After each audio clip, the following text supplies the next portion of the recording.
Le vieil homme abat plusieurs lapins chaque jour, mais n'en mange jamais un seul. Il apporte la viande à l'entrepôt numéro 36. Avant d'entrer, il saute bizarrement 3 fois. Un rituel qu'il répète depuis des décennies. Personne ne sait ce que le vieil homme garde dans son entrepôt. La seule certitude, c'est que ce n'est pas un être humain. L'histoire commence par une vente aux enchères d'entrepôt. Lorsque le propriétaire décède ou disparaît, le gestionnaire met en vente tout le contenu de l'entrepôt. Le plus offrant obtient la propriété de tout ce qui s'y trouve. Ce peut être un trésor, comme un tas d'ordures. Pour les amateurs de spéculation, c'est peut-être une chance de faire fortune. Jason remporte finalement les enchères pour 400 $. Sur ce mystérieux entrepôt numéro 36. Le propriétaire n'était autre que cet étrange vieillard, décédé récemment d'une crise cardiaque. Après avoir signé le contrat, Jason prend les clés et se dirige vers l'entrepôt, espérant faire une belle affaire. Il ne trouve que de vieux meubles délabrés, rien d'autre. Le seul objet de valeur est ce chandelier en or massif au design original, qui ressemble à une antiquité. Il trouve aussi 2 chaises, et une table gravée d'étranges symboles pentagonaux. Il apporte le tout chez un antiquaire, espérant en tirer un bon prix. Mais le marchand ne s'intéresse pas au chandelier en or. Il est fasciné par la table au pentagramme, disant que c'est une table dédiée aux esprits maléfiques, très rare. Il caresse délicatement les motifs de la surface, et découvre un tiroir secret,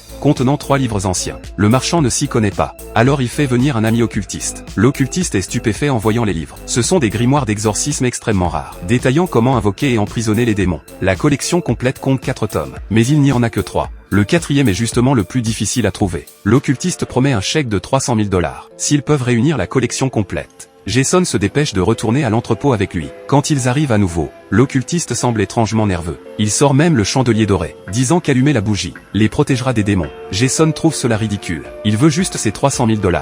Mais après avoir cherché longtemps, il ne trouve rien. Alors qu'ils sont désemparés, Jason découvre par hasard un espace derrière le mur. Quand la porte secrète s'ouvre, une odeur nauséabonde les assaille. L'occultiste allume immédiatement la bougie, disant que c'est le miasme démoniaque. Ce qu'il cherche est forcément à l'intérieur. Mais quand Jason veut entrer, l'occultiste l'arrête et l'avertit encore une fois de ne toucher à rien.